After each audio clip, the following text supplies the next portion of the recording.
ang 130,000 a month para sa aking pangangailangan. Pero hindi lang ito ang batayan ng aking kasiyahan. Depende kasi yan eh. Ako kasi ay single ako. So for me, sapat sa akin yung 130,000 para maging okay ako sa buhay ko. Pero kung iisipan natin yung kabuuan, yung masa, aminin natin na hindi sapat yung 130,000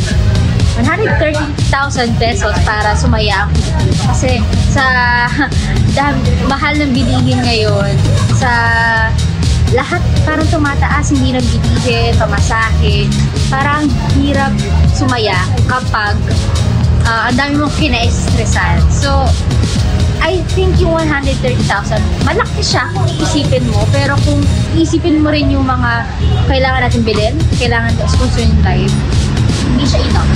Para sa akin, sapat na ang 130,000 per month para sa pang-araw-araw at kinabukasan ng aking pamilya. Para sa akin mga isang breadwinner, sa tingin ko hindi siya sapat. Yung 130k kasi, malaki naman siya, pero para sa katulad ko ng breadwinner na marami, kailangan bayaran na bills, kailangan suportahan na pamilya, hindi siya magiging sapat eh. Yung tuition pa lang ng kapatid ko, tapos yung bills ko lang, kuryente, tubig, hindi pa hindi siya magiging sapat kasi wala na rin yung para sa personal mo na mga pangangailangan. Sa taas din ng bilihin ngayon, parang mahirap na siyang i-budget para sa isang pamilya.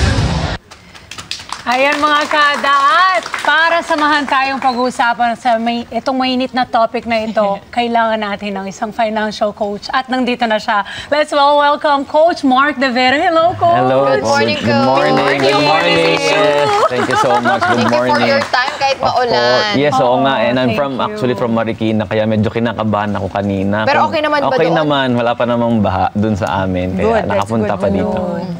Bati ka muna, Coach Mark, sa mga followers mo. Oh, yeah. Binabati ko. Hopefully may mga nanonood. Actually, sana may nanonood. And of course, my parents. And be safe dyan sa Marikina. So later on, balik ako dyan para makita ko kung okay pa kami, okay pa yung family ko doon.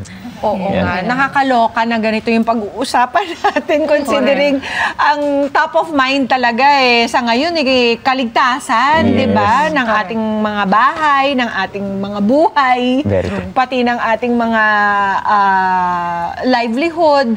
Pero ito kasi, Mark, may lumabas kasi na article sa isang pahayagan tungkol sa isang pag-aaral na ginawa nila sa Purdue University in the States. Totoo nga bang 130K lamang or 130K ang kailangan ng isang Pilipino para sumaya? Ano masasabi mo doon? Ayan. Actually, this topic is very subjective. No? Depende siya sa stage of life ng isang tao. At the same time, depende sa pinagkakagastusan niya, di ba? Sabihin kasi natin, just like me, I'm a 29-year-old guy right now. Na wala pa akong family. I don't have that kind of responsibility in my life. And that 130,000 for me is a really big amount right now. Especially ngayon na wala akong binabayaran na sarili kong bahay, I'm finished paying my car, tapos wala pa naman akong family. And in the Philippines, the setting here in the Philippines, sabihin natin, the goods and services that you can buy here in the Philippines is relatively cheap compared to other countries based kung saan galing yung study. But of course, syempre, there are other influencing factors din that could really address that concern na sapat ba yung 130,000? Especially kanina, yung mga in-interview. If you're a breadwinner right now, that 130,000 sabihin natin kulang. Especially kung nari, yung parents mo is not really working already dahil you're the breadwinner. Tapos you need to support them. Especially kapag tumatanda na yung mga parents natin, what we need is really for healthcare. Ang mahal ng mga gamot ngayon. Or kapag meron kang kapatid na kailangan pang paaralin, ang tuition fee ngayon is really high. Especially if you will be studying in private schools, di ba? And if you want really comfortability to live here in the Philippines, syempre, mag-grab ka, di ba? Yung pagpupunta ka sa isang place, kung ano, kailangan mo ng kotse, kailangan mo ng magandang bahay, and that really entails a lot of expenses right now. I think, kasi ang pinagbasihan daw nito ay ang purchasing power ng bawat Yes. Pilipino dito sa ating bansa. Yes po. But I just wonder kung itong author ng study na ito ay nakapunta na sa Pinas. Hopefully. Dahil, di ba, if you're a single person, 130K nga is a lot. A lot, And malaki. if you're not a breadwinner, that's more than enough. Yes. Di ba? At saka siguro, you have to ask yourself, ano bang klaseng lifestyle meron ka? Very true. 'Di ba? What does it entail to make one happy, 'di ba? Kami nga ni Amiga, we were talking about it. Yung isang daang pisong lugaw lang, tuwang-tuwa na Tuwang-tuwa kami. na kami yan. 'Di ba? I mean, what does it Order na take ako. to make you happy, 'di ba? Yes. That's the question Yeah. there. Oo, samantalang at saka medyo nakaka-insulto rin sa karamihan ng kababayan natin. Considering that minimum wage will Yes. only give you about 16,000 plus a month kung ikaw ay kumikita ng minimum wage dito. Yes. 'Di ba? So, magkano lang 16,000 lang yun a month Very compared true. to 130,000 na sinasabi nila. Tsaka, siguro some considerations, kasi, we have to also think about, kayo, and I know that you guys asked your followers on Instagram kung ano ang masasabi nila tungkol dito. Anong kinalabasan? Go. Ang mga katanungan nyo? I have two answers here, Mama P. Yung isa, sabi niya, if you're single, katulad ng sabi mo, if you're single, yes. But if you have a family, this may or may not be enough depending on your lifestyle. Kaya nga sabi nga ni Mama P. Another one said, sobra-sobra na ang 130K. Realistically, around 40 to 60K per month, sapat na para maging okay na lahat dito sa Pilipinas. Depende talaga eh. Ito sa akin, ito lang yung sinabi niya, si Mark Dagiao, sabi niya, ang hirap naman pong maging masaya. Totoo yun. Kasi kung, yung tanong kasi kung 130,000, sapat na parang maging masaya, totoo, sasaya ka talaga sa ganong amount. Pero ang malaking tanong, paano mo makukuha yung ganong amount? Lalo na dito sa atin, sa Pilipinas, napakahirap din minsan. Yes. Na magtrabaho, makahanap ng trabaho, kailangan talaga diskarte. Yes. Diba? Oo, yung Diskarte. minimum wage na yan, naku, pukpukan na trabaho na yan. Very true. Na 6 days a week. Tama. Diba? Sunday lang ang pahinga niyan. Kaya nga marami naging comments nung nakita nila yung yung nakita nila yung post sa parang 130K para maging masayang Pinoy, ang lungkot pala natin. Yun ang problema. Diba? When we talk about stuff like this, 'di ba? Minsan Doon nagiging basihan. that's part of being human. Kapag halimbawa, alam mo namang you eat 3 times a Yes. day, you have a roof over your head, you're wearing clothes, 'di ba? You can go from one point to another wherever you wanna go.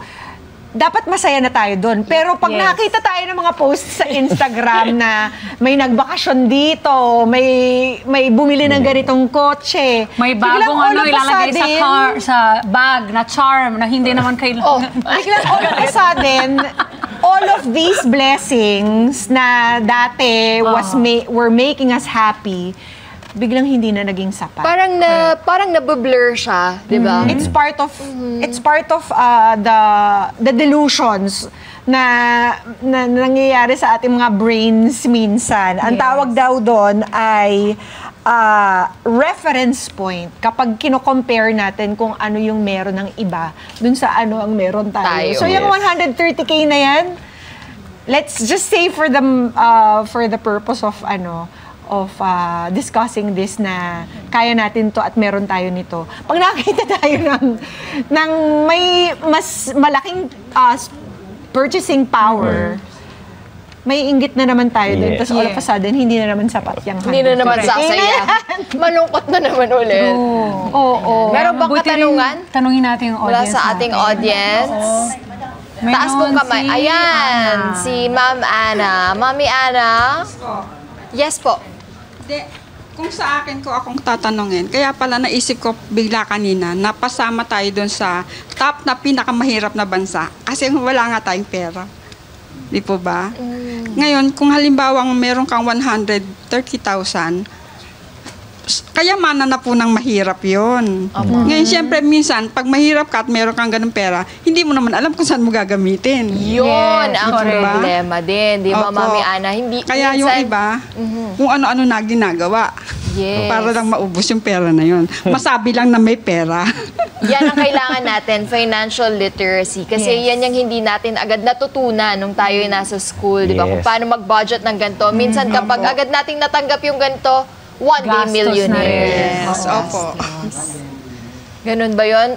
Anong gusto mo itanong sa ating financial coach, Mami And then, Ana? ang itatanong ko lang naman po, kung ano yung pwede nating gawin para magkaroon tayo ng ganon. Yun. Okay, ayan, Ayun na. ma'am. Lahat tayo gusto Ganun natin pera. malaman ang kasagutan Tama, dyan. and Tama. for sure mag-agree tayo that that amount is really can help. No? Makakatulong po talaga siya sa buhay natin, makapagbigay tayo sa mga anak natin or sa family natin yung 130,000. And paano nga ba talaga tayo magkakaroon ng ganun? No? Siguro ako, based on my experience po nung nagtatrabaho ako, I started with the little amount of money. Maliit lang din po ang sinasahod ko dati when I was starting. That was 8 years ago, 2016, nung after ko graduate, trabaho ako and I was earning more or less minimum lang din po. Kasi that's when we start, no? Pero tama po yung sinabi ni Ma'am kanina that even if you are earning a minimum, kailangan alam mo na kung paano ka gumastos kahit maliit pa lang yung sahod mo.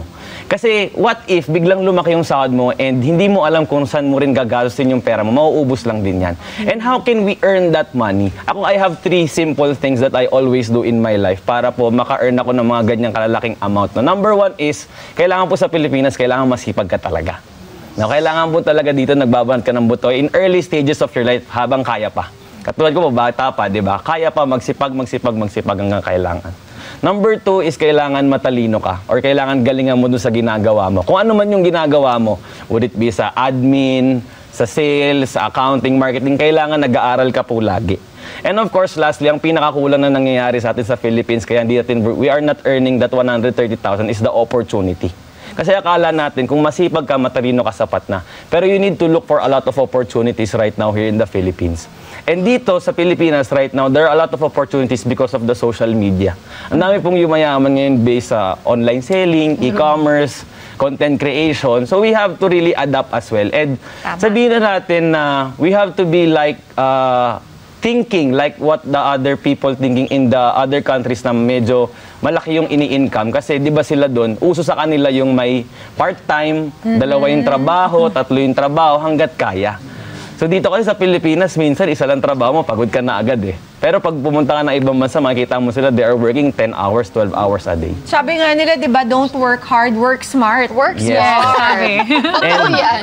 And then you make your money work for you. Yes. Very true. Correct. Tama po yung sinabi. And kasi kailangan muna, yung work hard, work smart. Yung work smart, it goes, parang after you work hard. Kasi hindi naman pwede na diskarte ka lang, tapos hindi ka masipag. Hindi ka rin magkakaroon ng pera. Kailangan sipag ka muna hanggang sa gumaling ka, then you make your money work for you. Yun nga po yung sinasabi na you have passive income in the future. Yes. Mami Ana, kayo po ba ay magaling magluto?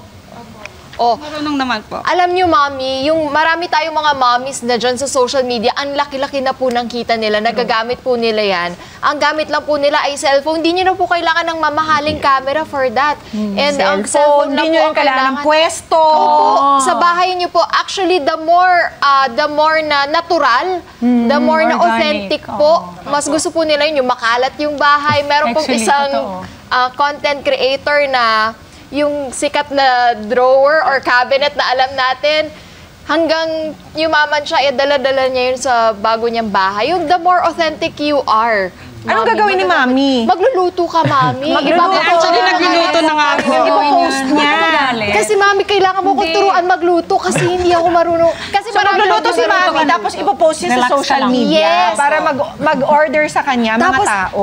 aside doon, Mama P, pwede pa siyang kumita doon sa isang application by uploading your photos. Tapos pag maraming views and likes, kumikita ka na rin. Masarap nga pong isipin, kaya lang po, ang hirap mag-umpisa. Ayun At lang. dahil dyan, i-share mo na ang yung social media account para Wala pa nga doon. Mahirap pa nga Tayo nun. Wait ka lang, chill ka lang. Pwede ka magbenta ng I'm feeding off your energy here. Hindi, yun nga po, yung tanong niyo po kanina, yun, ang dami pong pwedeng gawin, yun nga lang, ang hirap mag-umpisa. Siguro, Paano ba mag-umpisa? Okay.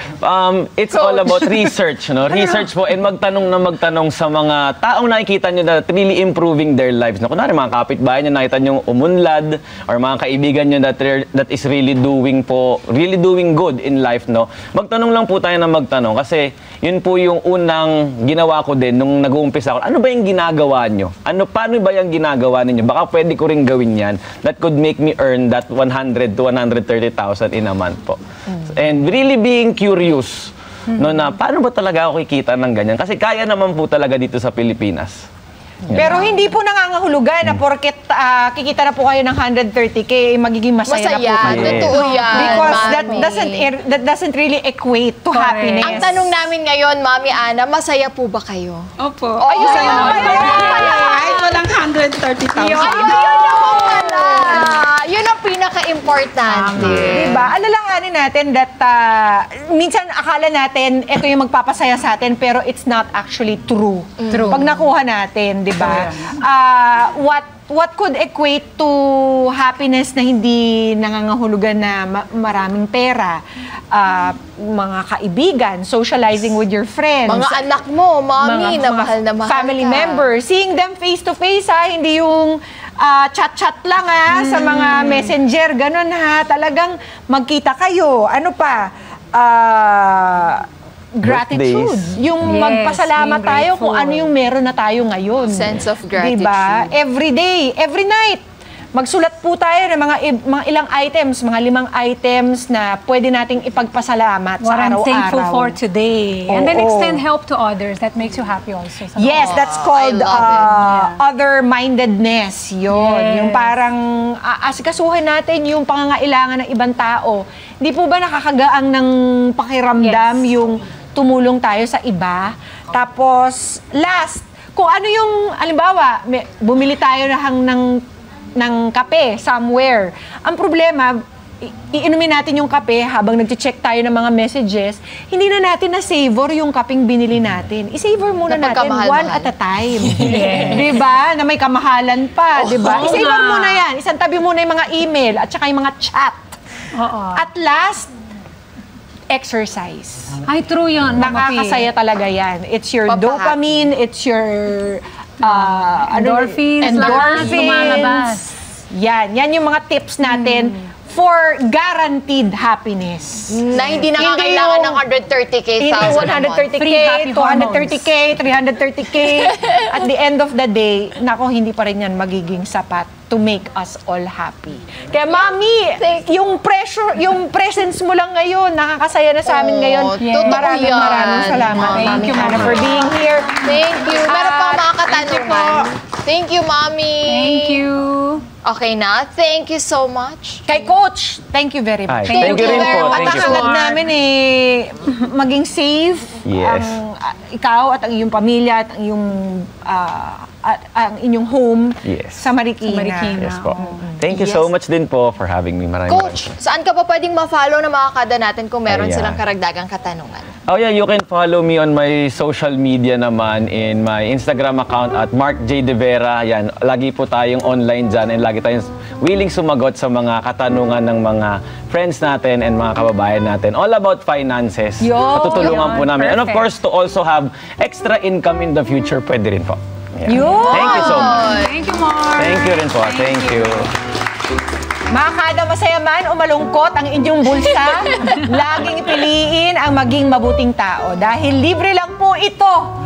At mas kilala naman tayo mga Pinoy na kahit salat man sa kayamanan ay nagagawa pa rin nating maging masaya. Huwag po kayo mag-alala dahil dito sa kada umaga, marami kami niyan. Mga Kanet 25, this is Pia Guanyo Mago. For more Kada Umaga updates, please click the subscribe button and follow us on Net25 social media pages at Net25 TV and at Net25 Entertainment Facebook page.